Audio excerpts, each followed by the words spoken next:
Hello बच्चों, आज हम पढ़ेंगे मानवीय स्वास्थ्य। रोग निदान एवं रोग उपचार यह मानव स्वास्थ्य व्यवस्थापन के दो मुख्य पहलू हैं। किसी रोग विकार में व्यक्ति के जनकों की कोई भूमिका हो तो वह जैव प्रौद्योगिकी की सहायता से तुरंत पहचानी जाती है। मधुमेह, हृदय रोग जैसे रोगों का निदान अब जैव प्रौद्योगिकी की सहायता से उन रोगों के लक्षण दिखाई देने से पूर्व ही कर पाना संभव है। जैव प्रौद्योगिकी की सहायता से एड्स, डेंगू जैसे रोगों का निदान कुछ मिनटों में किया जाता है, जिससे उपचार तुरंत कर सकते हैं। रोगों के उपचार के लिए विभिन्न औषधियाँ उपयोग में लाई जाती हैं। उदाहरण, मधुमेह के उपचार के लिए इंसुलिन यह संप्रेरक उपयोगी है। पहले इंसुलिन घोड़े के शरीर से प्राप्त किया जाता था, परंतु अब वही इंसुलिन जैव प्रौद्योगिकी की सहायता से जीवाणु द्वारा तैयार किया जा रहा है। इसके लिए जीवाणुओं के जनुकीय ढांचे में इंसुलिन का मानवीय जनुक जोड़ा है। इसी पद्धति द्वारा विभिन्न टीके प्रतिजैविक भी बनाए जा रहे हैं। अब हम देखेंगे टीका और टीकाकरण यानी वैक्सीन एंड वैक्सीनेशन। विशिष्ट रोग जंतु या रोग के खिलाफ स्थायी अथवा कुछ समयावधि तक प्रतिकार क्षमता प्राप्त करने के लिए दिए गए प्रतिजिन युक्त पदार्थ अर्थात टीका है। पारंपरिक विधि से रोग जंतुओं का उपयोग करके ही टीके बनाए जाते हैं।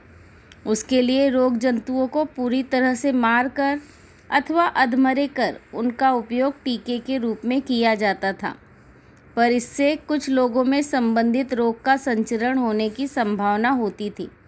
इस पर दूसरे पर्याय के रूप में वैज्ञानिकों ने जैव प्रौद्योगिकी का उपयोग कर कृत्रिम विधि से टीके तैयार करने का प्रयास किया। उसके लिए उन्होंने रोग जंतुओं के जो प्रतिजिन का कार्य करते हैं उनके जनुक प्राप्त कर उसकी सहायता से प्रयोगशाला में ही वह प्रतिजिन तैयार किया और उसका उपयोग टीके के रूप में किया। इस कारण बिल्कुल सुरक्षित टीके बनाए जा रहे हैं। अब अधमरे या मृत जीवाणु या विषाणु न चुभोकर प्रतिजन के रूप में कार्य करने वाले प्रथिन शुद्ध स्वरूप में चुभाए जाते हैं। यह प्रथिन रोगों के खिलाफ प्रतिकार शक्ति को क्रियाशील रखकर व्यक्ति को रोगों से मुक्त रखती है।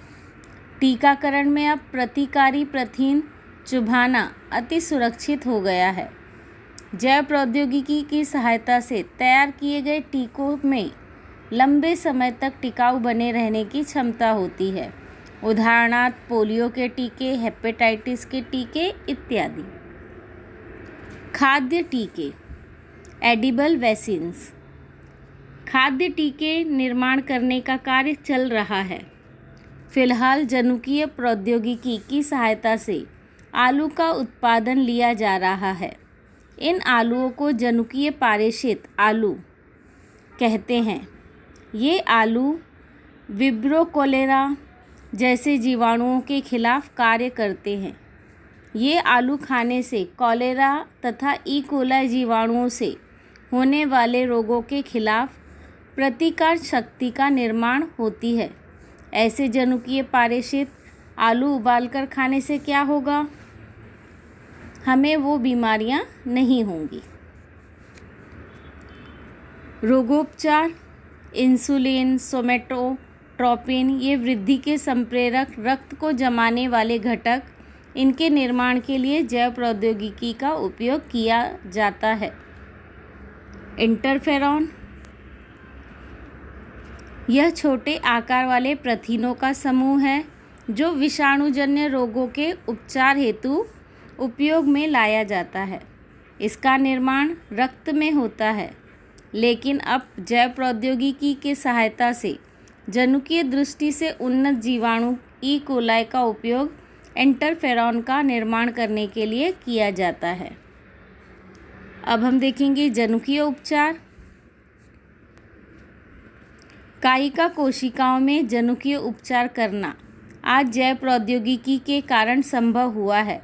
उदाहरण फिनाइल कीटोनूरिया। यह विकार यकृत की कोशिका में जनुकीय दोष निर्माण होने से होता है। जीन थेरेपी अर्थात जनुकीय उपचार की सहायता से उसका उपचार संभव हुआ है। इस पद्धति को कायिक जनुकीय उपचार पद्धति कहते हैं। शुक्र कोशिका और अंड कोशिका के अलावा शरीर की सभी कोशिकाओं को कायिक कोशिका कहते हैं।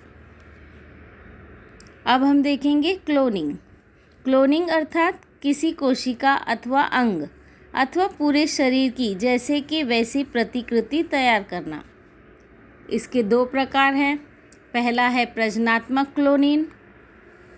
किसी शरीर का केंद्रक विहित स्त्री बीज और दूसरे शरीर का कायिका कोशिका का केंद्रक, इनके सहयोग से क्लोन जन्म लेता है। मतलब नए सजीव के निर्माण के लिए नर के शुक्र कोशिका की आवश्यकता नहीं होती। उपचारात्मक क्लोनिंग केंद्रक विरहित स्त्री बीज और दूसरे शरीर का कायिक कोशिका का केंद्रक, इनमें संयोग से तैयार हुई कोशिका को प्रयोगशाला में विकसित करके उससे मूल कोशिका का निर्माण कर सकते हैं। संबंधित व्यक्ति के कई रोगों पर इन कोशिकाओं की सहायता से उपचार किया जा सकता है।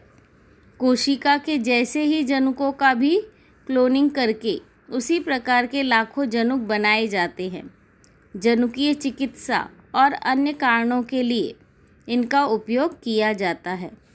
क्लोनिंग तकनीक से आनुवंशिक रोगों का संक्रमण रोकना, वंश वृद्धि जारी रखना, श्वास प्रवृत्तियाँ उच्चतम करना संभव होगा, परंतु कई कारणों से मानवीय क्लोनिंग का विश्व भर में विरोध हुआ है। अब हम देखेंगे औद्योगिक उत्पाद यानी श्वेत जैव प्रौद्योगिकी। विभिन्न औद्योगिक रसायन कम खर्चीली प्रक्रियाओं द्वारा निर्माण कर सकते हैं। उदाहरण सुधारित ईस्ट का उपयोग कर छोटे से मद्य का निर्माण करना। अब देखेंगे पर्यावरण और जैव प्रौद्योगिकी। आधुनिक जैव प्रौद्योगिकी का उपयोग कर पर्यावरण संबंधी बहुत से प्रश्न हल करना संभव हुआ है। विघटन द्वारा अनुपयोगी निष्कासित जल और ठोस कचरे पर प्रक्रिया करके सूक्ष्म जैविक प्रौद्योगिकी का उपयोग पहले से ही किया जा रहा है। ऐसा निष्कासित जल नदियों जैसे प्राकृतिक जल स्रोतों में प्रवाहित करने से कार्बनिक द्रव्यों का ऑक्सीडीकरण होता है, जिससे नदी के पानी में घुलनशील ऑक्सीजन उपयोग में लाने से उसकी मात्रा कम हो जाती है। इस पर यह उपाय है कि सूक्ष्म जैव प्रौद्योगिकी की सहायता से निष्कासित जल के कार्बनिक घटकों को पहले ही ऑक्सीडीकरण करके ऐसी प्रक्रिया किया हुआ निष्कासित जल नदियों में छोड़ा जाना चाहिए। ठोस कार्बनिक निरुपयोगी पदार्थों पर प्रक्रिया करके कंपोस्ट खाद बनाते समय भी बड़ी मात्रा में सूक्ष्मजीवों का उपयोग किया जाता है। नए जैव तकनीक विधि में जैव उपाययोजन, जैव कीटनाशक, जैव खाद, जैव संवेदकों आदि का समावेश होता है। जैव उपाययोजन अर्थात वनस्पति और सूक्ष्म जैव जैसे सजीवों का उपयोग कर जल, निष्कासित जल, प्रदूषित भूमि, इनके विषैले रसायन और प्रदूषकों को नष्ट करना अथवा अवशोषित कर लेना। इसके लिए वनस्पतियों का उपयोग किया गया हो तो उसे फाइटोरेमेडिएशन कहते हैं। जैव उपाययोजन के कुछ उदाहरण निम्न प्रकार से हैं। सूडोमोनास, ये जीवाणु दूषित पानी और ज़मीन से हाइड्रोकार्बन और तेल जैसी प्रदूषक अलग करने में उपयोगी होते हैं। टेरिस विटाटा, यह फर्न प्रजाति की वनस्पति जमीन से आर्सेनिक धातु को अवशोषित कर लेती है। भारत में जनुकीय दृष्टि से उन्नत सरसों की एक प्रजाति सेलेनियम खनिज बड़ी मात्रा में अवशोषित कर लेती है। सूरजमुखी, यह यूरेनियम और आर्सेनिक अवशोषित कर सकता है। डीनोकोकस रेडियोडरंट, ये जीवाणु सबसे अधिक रेडियोधर्मीय प्रतिकारक सजीव है। उससे जनुकीय बदलाव किए गए हैं, जिससे परमाणु कचरे से रेडियोधर्मी पदार्थ अवशोषित करने के लिए उसका उपयोग किया जाता है। अल्फाल्फा घास, तीन पाती घास और राय जैसे घास के प्रकारों का उपयोग वनस्पति द्वारा उपायोजन के लिए किया जाता है। अब हम देखेंगे खाद्य जैव तकनीक। पाव, चीज़, मद्य, बियर, दही, विनेगर आदि खाद्य पदार्थों का निर्माण सूक्ष्म जीवों की सहायता से किया जाता है। ये पदार्थ जैव प्रौद्योगिकी की सहायता से तैयार किए जाने वाले शायद सबसे पुराने पदार्थ होंगे। और हमारा आज का टॉपिक है लास्ट, डीएनए फिंगरप्रिंटिंग। जिस प्रकार किसी इंसान की उंगलियों के निशान एक ही होते हैं, उसी प्रकार प्रत्येक व्यक्ति के डीएनए का गठन भी एकमेव होता है। इसलिए किसी भी व्यक्ति के डीएनए से उस व्यक्ति की पहचान कर पाना संभव होता है। इस पद्धति को डीएनए फिंगरप्रिंटिंग कहते हैं। इस तकनीकी का उपयोग न्यायिक विज्ञान में किया जाता है।